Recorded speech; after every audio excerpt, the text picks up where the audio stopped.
ಕರ್ನಾಟಕದ ಬಗ್ಗೆ ಈ 3 ಸತ್ಯಗಳನ್ನು ನೀವು ತಿಳಿದುಕೊಳ್ಳಲೇಬೇಕು. ಕರ್ನಾಟಕದ ಮೊದಲ ಶಾಸನ ಹಲ್ಮಿಡಿ ಶಾಸನ ಅಂತ ಗೊತ್ತಿರೋ ವಿಚಾರನೆ. ಆದರೆ ಶಿವಮೊಗ್ಗದ ಬಳಿಯ ತಾಳಗುಂದದಲ್ಲಿ ದೇಶದ ಅತ್ಯಂತ ಪ್ರಾಚೀನ ಶಿಲಾಶಾಸನ ಹೊಂದಿದೆ. ಇದು ಕ್ರಿಸ್ತಶಕ 4ನೇ ಶತಮಾನಕ್ಕೆ ಸೇರಿದ್ದು.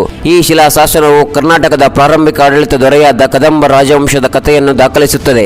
ಅಷ್ಟೇ ಅಲ್ಲದೆ ಮಯೂರ ಸಿನಿಮಾದ ಸ್ಕ್ರಿಪ್ಟ್ ಇರೋದು ಈ ಶಾಸನದಲ್ಲೇ. ನೆಕ್ಸ್ಟ್, ಕರ್ನಾಟಕದ ಮೈಸೂರಿನಲ್ಲಿ ಭಾರತ ದೇಶದ ಮೊದಲ ಖಾಸಗಿ ರೇಡಿಯೋ ಸ್ಟೇಷನ್ ಆಕಾಶವಾಣಿ ಪ್ರಾರಂಭವಾಯಿತು. 1935ರಲ್ಲಿ ಎಂ.ಇ. ಗೋಪಾಲಸ್ವಾಮಿ ಎಂಬ ಸಂಗೀತ ಪ್ರಿಯ ಇಂಜಿನಿಯರ್ ತಮ್ಮ ಮನೆಯಲ್ಲಿ ಒಂದು ಪುಟ್ಟ ಟ್ರಾನ್ಸ್ಮಿಟರ್ ಅಳವಡಿಸಿ ಈ ಸ್ಟೇಷನ್ ಅನ್ನು ಪ್ರಾರಂಭಿಸಿದರು. ಈ Akashvani station all India radio ಸಂಸ್ಥೆಯ ಪ್ರೇರಣೆಯಾಗಿದ್ದು, ಇಂದು ಭಾರತದಲ್ಲಿ ಎಲ್ಲಾ AIR ಸ್ಟೇಷನ್ಗಳನ್ನು ಆಕಾಶವಾಣಿ ಎಂದು ಕರೆಯುತ್ತಾರೆ. ನೆಕ್ಸ್ಟ್, ಕರ್ನಾಟಕದ ಶಿವನಸಮುದ್ರ ಜಲಪಾತದಲ್ಲಿ ಏಷ್ಯಾದ ಮೊದಲ ಹೈಡ್ರೋ ಎಲೆಕ್ಟ್ರಿಕ್ ಪವರ್ ಪ್ಲಾಂಟ್ ಸ್ಥಾಪಿಸಲಾಯಿತು. 1902ರಲ್ಲಿ ಕಾವೇರಿ ನದಿಯಲ್ಲಿ ಸ್ಥಾಪಿಸಲಾದ ಈ ವಿದ್ಯುತ್ ಕಾರ್ಖಾನೆ ಆರಂಭದಲ್ಲಿ 140 ಕಿಲೋಮೀಟರ್ ದೂರದಲ್ಲಿರುವ ಕೋಲಾರ ಗೋಲ್ಡ್ ಫೀಲ್ಡ್ಗೆ ವಿದ್ಯುತ್ ಸರಬರಾಜು ಮಾಡುತ್ತಿತ್ತು. ಇದರಿಂದ ಕರ್ನಾಟಕವು ಏಷ್ಯಾದ ಹೈಡ್ರೋ ಎಲೆಕ್ಟ್ರಿಕ್ ಪವರ್ ಉತ್ಪಾದನೆಯಲ್ಲಿ